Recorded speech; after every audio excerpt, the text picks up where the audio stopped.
anything could compensate for my spell in Borstal, it's the time I've spent on the motherfucking Grail Rail.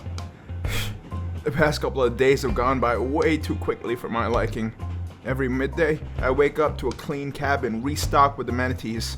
My eyes rouse each afternoon to find the buffet tables replenished with new temptations. And aside from its luxurious cabins, the Grail Rail boasts several carriages fashioned in the game rooms and libraries. Shit, there's even a pub where passengers from different carriages can go and mingle. But I stay clear of it.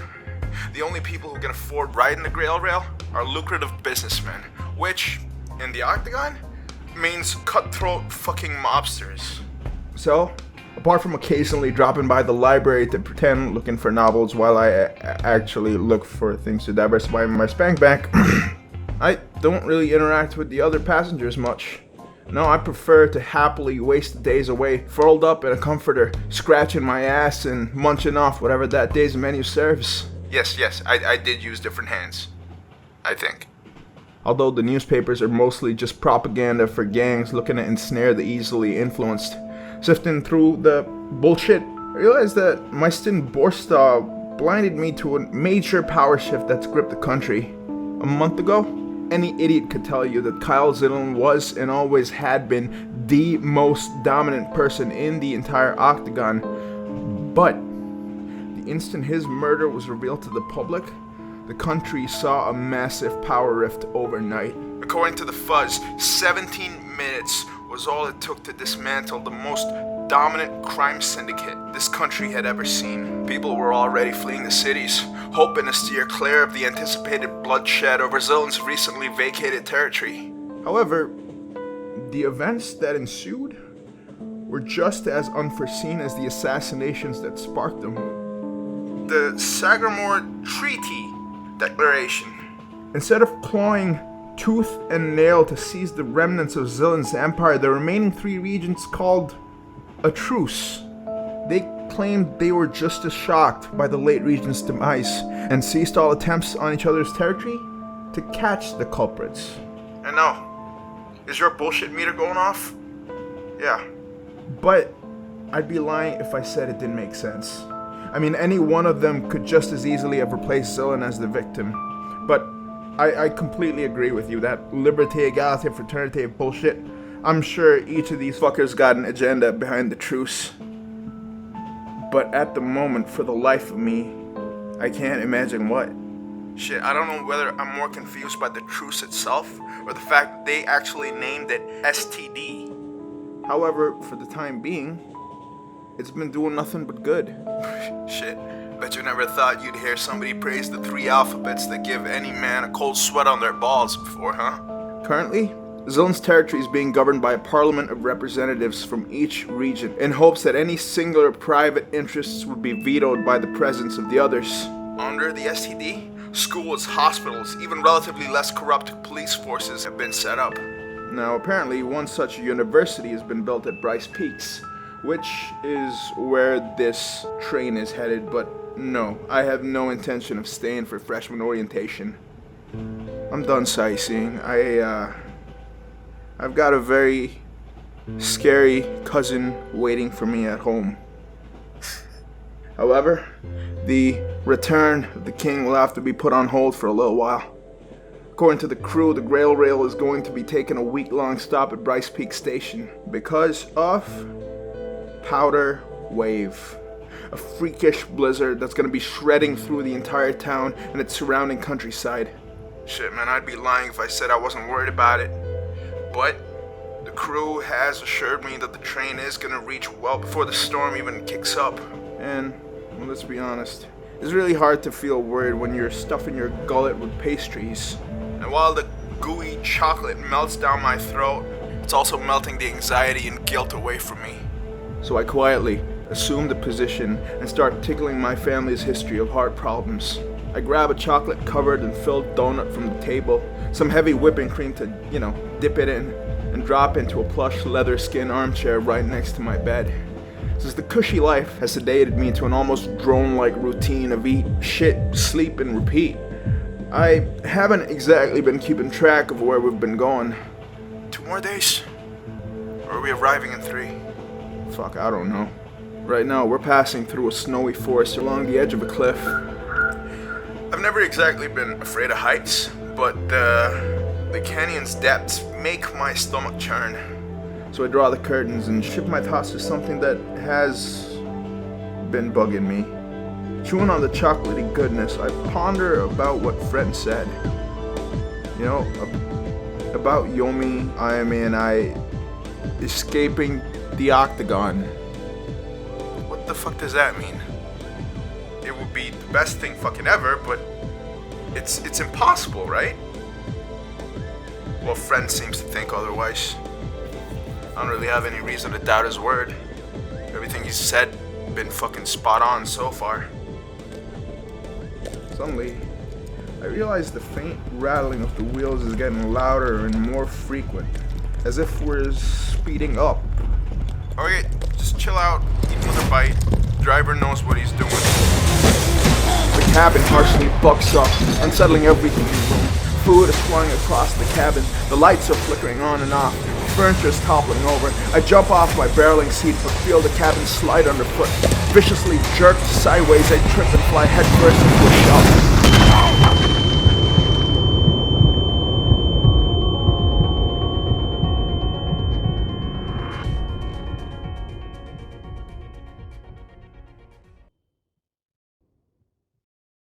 Humanity, act on your destiny, boom! This is Torture from the band, A Broken Silence, and right now you're listening to SOB.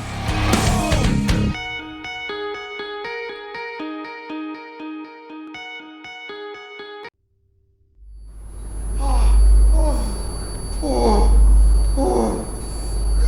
God! Oh, that's not good. Fuck! What the fuck? What the fuck? I'm groaning, tasting blood in my mouth. Every inch of me is ice cold and throbbing painfully. I open my eyes, but my hazy vision doesn't lighten up. As my eyes adjust to the dark, I realize I'm hunched over the ceiling. The fucking cabin's upside down. Crawling over broken glass, I steer clear of the broken windows that are blowing bone-chilling winds past me. Glancing through the shattered panes, I tried to get an idea of just what the fuck has happened.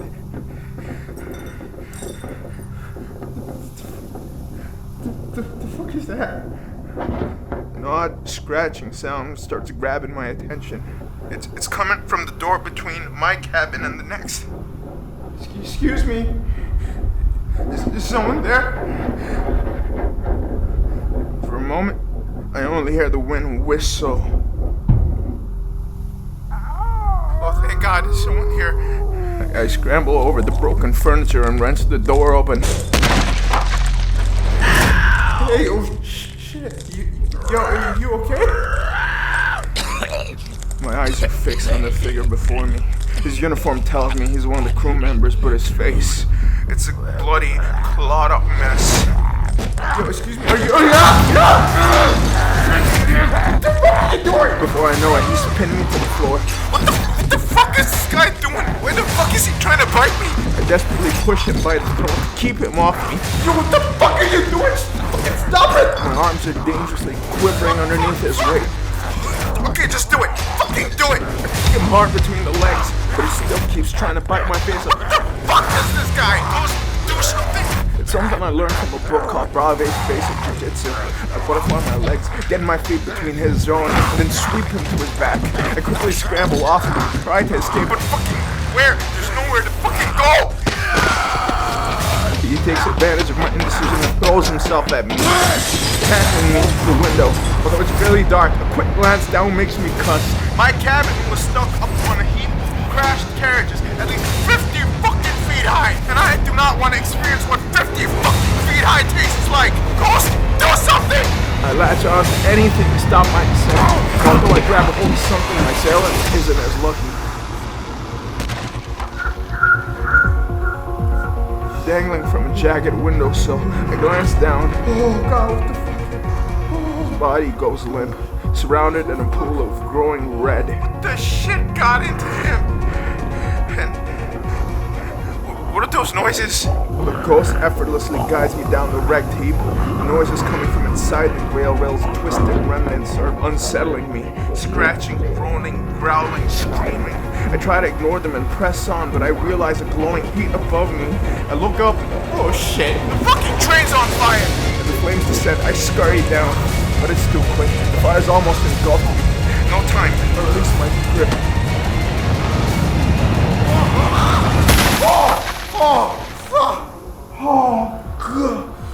Oh god.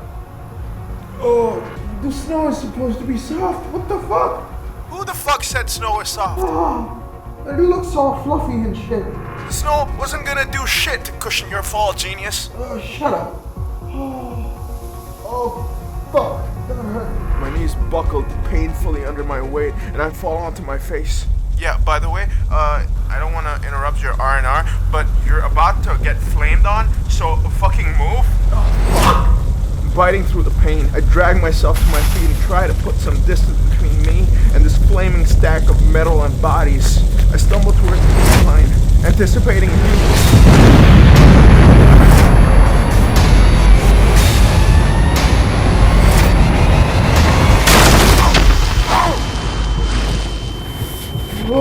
Although I'm still seeing stars, I realize I've just been knocked clean into a massive, and I mean fucking massive tree. The remnants of the grail rail just blew the fuck up, blowing me 20 feet into the tree line. Although my ringing ears are confirming that, thousands of pieces of red-hot shrapnel searing into my surroundings just make me grateful not to be on the receiving end. Such was the blast's ferocity that it even sent the nearest cabins over the cliff's edge. And since they're all linked, the fallen drag the others down into the canyon, along with whoever's inside. Only the grail rail's head carriage is left on the cliff. The crash must have broken it free of the train. Okay, get up. Breathing heavy, I slap some sense into my hollow-sounding head and try to reassess my situation. Cold. Lost. Alone. I drag myself towards the remaining cabin. The only remnant of the once great grail rail. Shivering in my bathrobe, my bare tootsies plow groggily through the snow. Shit, maybe I can fucking find something inside. Some matches, a lighter. Fuck, I'd even be grateful for a fucking condom to keep me warm. I tread past dozens of smoking corpses. The explosion must have blown them out of their carriages. Oi, genius. You're freezing, right? Guess who doesn't need clothes? That's awful. That's actually not a bad idea. Within seconds, I'm stripping the corpses bare. Okay, don't worry, this is not that kind of story. I just need some clothes to keep me warm, alright? And they don't fucking need it. I think they have bigger concerns than hypothermia.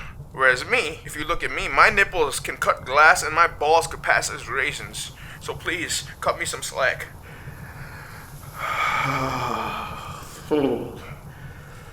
Yeah, still really fucking cold. Once I'm snugly fit under layers of bloody cardigans, torn dinner jackets, and mink coats, continue towards the train and walk away from the necrophile's fantasy. As I get closer, I see someone hunched over another body. Is that a person? Someone else fucking made it. Thank God I'm not alone. Yo, excuse me, over here. I yell, waving at him, happy that I'm not the only one alone. The other guy looks even happier to see me, because he's all out sprinting at me. However, as he gets closer, I see he's wearing the driver's uniform, but that is not a smile on his face. His bare teeth drip crimson. And suddenly, realization bitch slaps me. He wasn't grieving over the corpse. He was fucking eating it. I dig my feet into the ground and try to change direction, but the snow is too slippery. I slide onto my back and barrel right into his feet, knocking him on his ass. Fuck this. End this. Don't let him get up. I take advantage of my grounded assailant and posture up onto his chest. Fists, elbows, headbutts, whatever I can think of, I bring down on his head. Driver's gone limp, but I keep on Donkey Konging him in the skull, terrified of what will happen if I stop. Incapable of fighting anymore, I dive off him, desperate to put some distance between myself and him. But he doesn't move. Oh my god. Oh God, what the fuck? I'm not gonna bullshit you guys. You guys know I've caused a lot of death to a lot of people, but I've never actually been the guy who pulls the trigger. I've never been the guy who directly ends another life. I guess that's changed, hasn't it? Oh God. I grimace and step away from the driver and what's left of his messy pulp of a face. Breathing heavy, I find a clean patch of snow and start wiping my bloody arms clean. And although the frost bites into me, I'm glad to be rid of the red. I took no pleasure in this. In fact, I didn't take anything in this. It didn't affect me in any way. After everything you hear about the ultimate sin, about ending a life, I would never have thought death wouldn't have any effect on me. Deep down, that's the thought that's unsettling the most. How can I find the act of ending life so completely flavorless? Excuse me. Startled, I look over my shoulder and almost shriek. The corpse the driver was chewing on has risen, but it's talking to me. And it's a girl? A hot one. Damn, dude, she's cute. Thanks for saving me. Alright, just tell her the truth. I mean to tell her that I didn't know what was going on, that it was a complete accident, that I didn't really mean to help her. But for some reason I pronounce it slightly differently.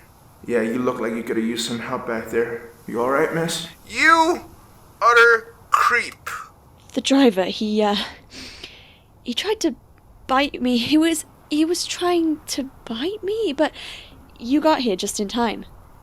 Thank you. Don't worry about that. Do you know what the fuck is going on?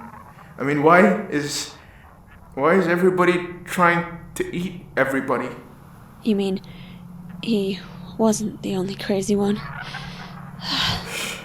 Ran into another one earlier. If there are any more, they're either at the bottom of the ravine or well done. Turning away from the smoldering pile of bodies behind us, I extend a hand. I'm Theo. My breath freezes in my chest, just like it does every time I speak to a 7 or above. Mia. She smiles, taking it in her cold and delicate hand, more porcelain than... Not the time, Theo! Yeah, so, Mia, any idea where we are? I was hoping you'd know. Shit. Maybe the driver's cabin has a map or something? Good idea. She quivers, rubbing her porcelain arms. A beautiful complexion that contrasts perfectly with her... For fuck's sake! Theo, how many times have we had this conversation, you fucking poonhound? Hiding the blood trickling down my nose, I start towards the train. Yeah, I'll go look while you get some clothes on. It's freezing out here. Where from? All my luggage went down with the train. Well, there are other options. I stare pointedly at the naked, half-burnt corpses making snow angels behind her. Oh, that's wrong. Yeah, well, I don't like it either. But it's the only way we don't freeze. Hesitantly, she turns and goes to join the club. I walk over to the train and try to slide the door open. But it is stuck. Screw it. I kick through the glass window above it and carefully climb inside. I don't know what happened in here, but the floor is slick with frozen blood. I don't like this place one bit, man. One bit. Better not stay here longer than I need to. Eager to get out, I quickly search for anything that might be of use to us. I find a map nailed to the billboard, along with a poster boasting Grail Rail, where safety is our #1 priority. Resisting the urge to rub my ice cube-like testicles on it, I remove the map and stuff it in my pocket. Suddenly, Mia's shrill scream echoes into the carriage. I race outside and oh fuck! The corpses! The fucking fucking corpses are getting up. Most of them are missing arms and legs, but they're still dragging themselves towards Mia and me. What the fuck are these things? Mia, run for the forest! Run! Mia's petrified to the spot, rooted still with fear. The circle around her is closing in.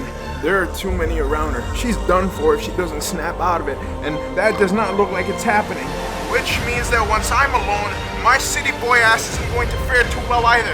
Cursing, I plow through the blood snow, dodging the corpses lunging at me. I'm still a few feet away from her when an old woman grabs me up by the hair and drags her to the ground. Teeth bared, she lunges for her throat, but the only thing that her teeth sink into were my boob. The punch shatters her jaw. Before the clone can get up, I grabbed Mia's wrist and disappeared into the black tree line.